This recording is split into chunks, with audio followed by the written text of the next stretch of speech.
Ak mal niekto iný názor na očkovanie proti covidu, bol nebezpečný pre spoločnosť.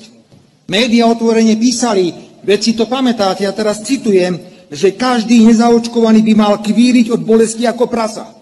Ba treba aj použiť silu, ak niekto odmieta politiku ihly.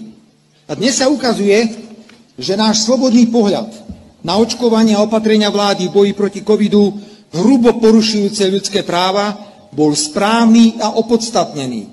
Jedna štúdia za druhou potvrdzujú škandalózne dôsledky masívneho očkovania nepreskúšanými experimentálnymi vakcínami. Áno, potvrdzujem, ako predseda strany a potvrdzujem to aj ako predseda vlády, že podporím úsilie niektorých politikov novej vládnej koalície politicky zhodnotiť, čo to tu vláda v rokoch 2020 až 2021 vystrájala a pozrieť sa aj na finančnú stránku plošných, často úplne nezmyselných nákupov zdravotníckych pomôcok a vakcín.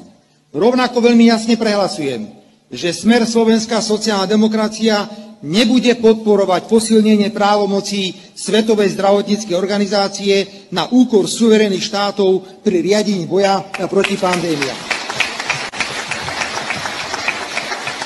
Poviem to, že takýto nezmysel mohli vymyslieť len nenažraté farmaceutické firmy, ktoré začali vnímať odpor niektorých vlád proti povinnej vakcinácii.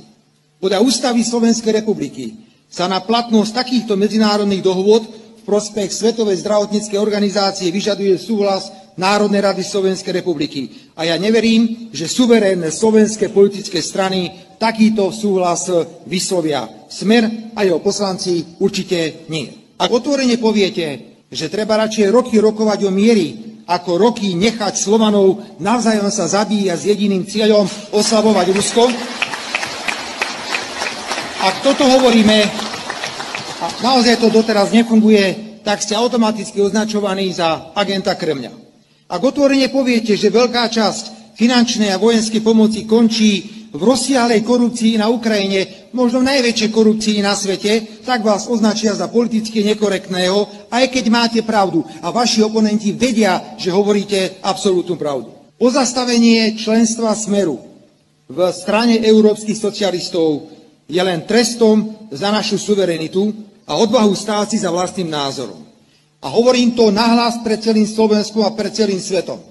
Smer nie je plechový kohút na streche, ktorý sa otáča, ako fúka vietor a nikto